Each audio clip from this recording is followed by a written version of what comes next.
With the historic events this week that took place with the President of the United States having his personal attorney get his office raided by the FBI, the historic nature has not been lost on me.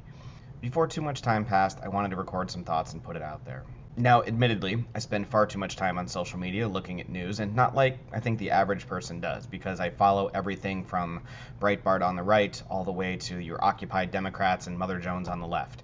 And I read everything in between, not to try to learn from all of them in particular, but to see how everybody is kind of spinning their narrative and try to take what I can from that and go. And it's been interesting because you see people that are on the Breitbart side of things. And, we have a president that, despite amazing examples of lack of intellect, immoral behavior, he can do no wrong. That is constantly what you see from that side of things. And yet, you go to the other side, and he is the Antichrist incarnate and is the most evil person to ever sit in the Oval Office. And what I wanted to do was try to kind of get to the heart of that in the middle and not necessarily focus on the trumped up rhetoric, pun intended, that's coming from both sides, but try to think about him as a man and why, first of all, is he where he is, and what does his behavior mean for a person who's a president of the United States. And a lot of people, again, let's look at both sides of it. You've got a lot of people on the side that support him endlessly, saying he's a genius businessman, and you've got people on the other side saying he's a complete buffoon.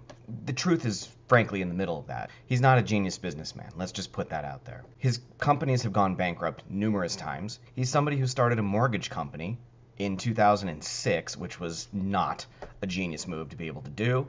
He's currently settling the suit over Trump University, where he defrauded people that were there. He started Trump Steaks, Trump Vodka, Trump Airlines. There's so many examples that any one of them should say this person's not necessarily a business genius. But how do people on that side say he is? Well, he's still rich. He still has lots of money, and that, of course, is what is the evidence we need to say that this guy knows what he's doing. We don't know how much money he has, first of all. He did not disclose that. But this is a guy who likes to exaggerate. He likes to say things are greater than they actually are. So we don't know how much money he has. So as far as using that as evidence, let's just put it out there. We're not sure. Now, the other side are saying, he's a snake oil salesman and he's corrupt and everything. And, well, there's some parts to that, but it's not necessarily about him. It's about the culture he comes from. Now, again, I'm asking you, put yourself in the position of Donald Trump as he's growing up.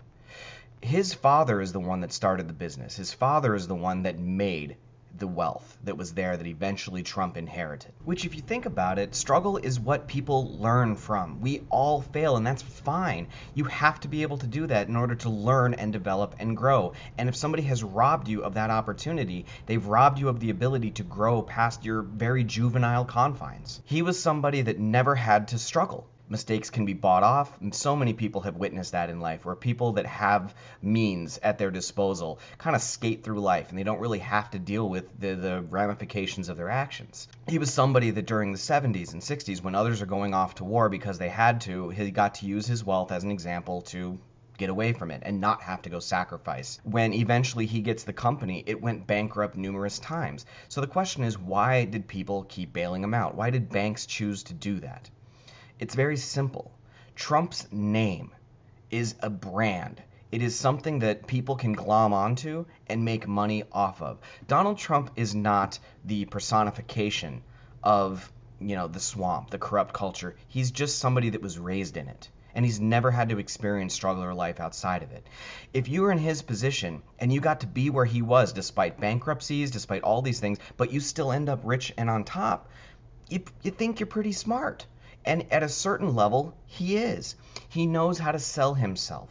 He knows how to sell the brand name. And that is why people continued to bail him out. That's why eventually his main focus in life was a TV show, where people in NBC and, again, people that are investors into whatever's going on there simply attach themselves to Donald Trump, take advantage of him, make money off of him, and if Donald ever does something that, goes too far, well, they walk away, they made their money, and that's it. And then Donald looks for the next group to be able to help bail him out. That's been his entire business career. He keeps getting bailed out because of this corruption in culture that's there, that people keep taking advantage of him. Now, again, he keeps living in luxury.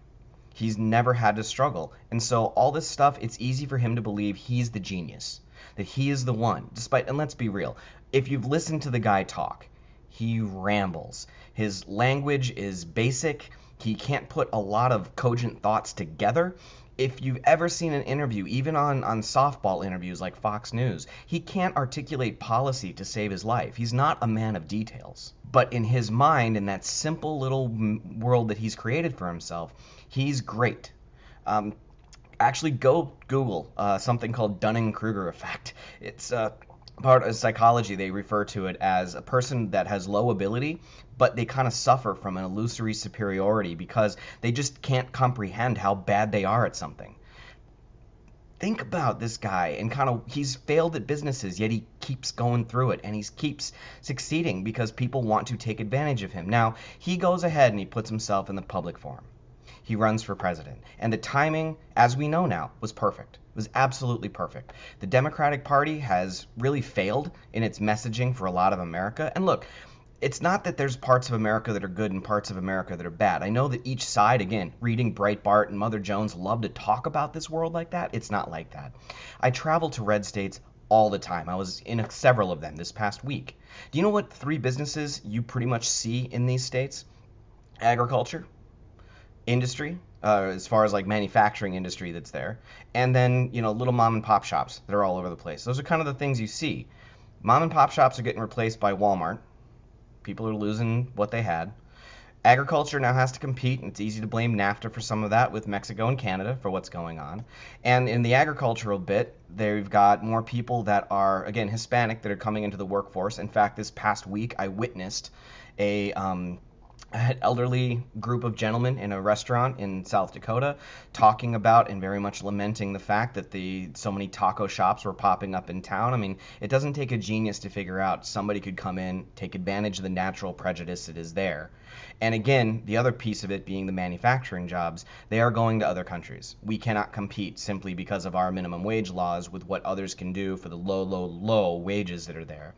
And unless we're willing to drop those wages, which we're not going to be able to compete. And nobody's really invested. I mean, again, Democratic platform hasn't looked at those states that are traditionally red in the middle for what do we do to do anything about it. So it was a perfect timing for a guy to come in and kind of sell this message. Now, again, Donald Trump, his name is attached to wealth. His name is attached to success, even though there's a track record there that doesn't necessarily back that up. He sells himself like a TV personality, as he was one, to a group of people that just need help. Not bad people. Yes, there are a lot of racists that are out there still. Yes, there's a lot of misogyny that's out there. But a lot of people that voted for Donald Trump should not be demonized. They are just people who are struggling and want something better. And Hillary Clinton didn't offer that. So now this guy is president. Once again, his track record does not denote success necessarily, but he's the president of the United States. From his perspective, he can do no wrong. He thinks he is a genius. He legitimately does, even though people who listen to him know he is not. His cabinet knows that. Let's be honest. Rex Tillerson lost his job because he got caught calling him an effing moron. I'm sure it's all been said about him in the Oval Office. But Trump is doing exactly what he's always done. He acts on impulse. And in the past, that impulse has resulted in his businesses going under. And every time that happened, he comes out on top because someone else is willing to bail him out. And he blames everybody else who didn't see it along the way that you should have been smarter. You shouldn't have let that happen. And hey, I'm the smart one. I'm the one that gets to walk away from this. There's only one problem with that now. That may work all fine and well in a private culture for him, and it may not be great for, again, the people that he hurt in that endeavor, but it doesn't affect the masses. Well, now he is president of the United States. Now, if his impulses result and he runs this government like he has run his businesses in a bankruptcy of sorts, he's going to do what he's always done. Wait for somebody to bail him out. This time, that's us. That's the danger of where we are moving forward with this. Now, again, I know everybody wants to kind of pick one extreme of Donald Trump or the other, but this is a guy who, during the campaign, didn't think he could win. And as a guy who doesn't think he can win, why follow the rules? Why follow the laws? It only matters if you win. And then he won. And now you've got lawyers right and left that are leaving the team. You've got lawyers being asked to join the defense team that don't want to be there. You've got people, I mean, we're not even to the midterm yet. It's April. We've got months until the first midterm after his presidency began, and almost 50% of his cabinet has either been fired or quit at this point. His longtime attorney now has an attorney. It's not looking good. And frankly, what he did in firing James Comey, again, to try to make the problem go away, hope somebody else bails him out, and we just move forward, it's the same action that Nixon took when he ordered the firing of the person that was investigating him. And I think everybody now knows he really, and it's been shown that he tried to fire Robert Mueller a couple of times. If he does, it's going to be a very challenging time constitutionally because it's a president putting himself above the law. And again, Donald Trump has always acted on impulse and waited for somebody else to bail him out. Well, this time we have to bear that cost. If I had my way, an ideal world, and I know this is going to piss everybody off, me saying this, but I'm going to say it anyway, Donald Trump should resign out of decency. For the sole fact that he has obstructed justice, for the sole fact that he has violated laws along the way, there's no way that warrant could have been given to Cohen's office unless the FBI and a judge and everybody in that procedure decided that both the attorney and the president were committing a crime together. No matter what you think of his policies, no matter what you think of everything, nothing's going to get advanced as an agenda as long as his personal conduct keeps getting in the way. Character matters. It absolutely does. And I am not saying we would have been in any better of a position had the other person won in 2016. I think we were hurt either way. We move forward. But this is where we are right now. So why is me calling for Trump to resign going to make everybody mad? Because I also think Trump should be, just like Nixon was, pardoned. I think Mike Pence should take over, pardon him, and just we as a country say, you know what? Ugly chapter, let's move on. And it will make everyone mad. But I think we need to move on because ultimately what was shown with Nixon, in him having the decency to resign and in Gerald Ford having the decency to give him a pardon, it let the country move on from a very tumultuous and ugly time, which we are now going through again. The problem with that is that took decency on the part of the president, on Nixon's part. Our president is not a decent man. So what do you do? And I think that's the challenge that a lot of people are wrestling with now. What do you do when there's a clear, decent action that should be taken and this guy's stepping down, but he won't take it?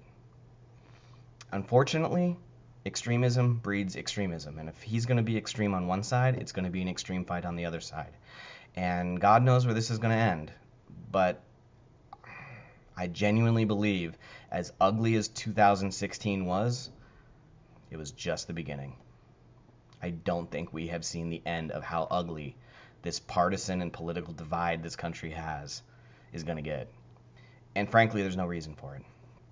As I mentioned, I go to these states all the time that are being demonized now by, the people that are in the blue states that just can't stand the people. I recently was in an exchange with somebody who wears the label Liberal Democrat very proudly and said that middle of America has been infected with religion and all of this. And no, there's plenty of people there that are just hurting and struggling.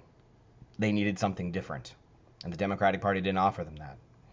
And we got this guy who's now a very indecent person who has not conducted himself like a president that we need, who's going to drag the country through a lot of ugly things because he's going to expect us to bail him out like he's always expected somebody to bail him out.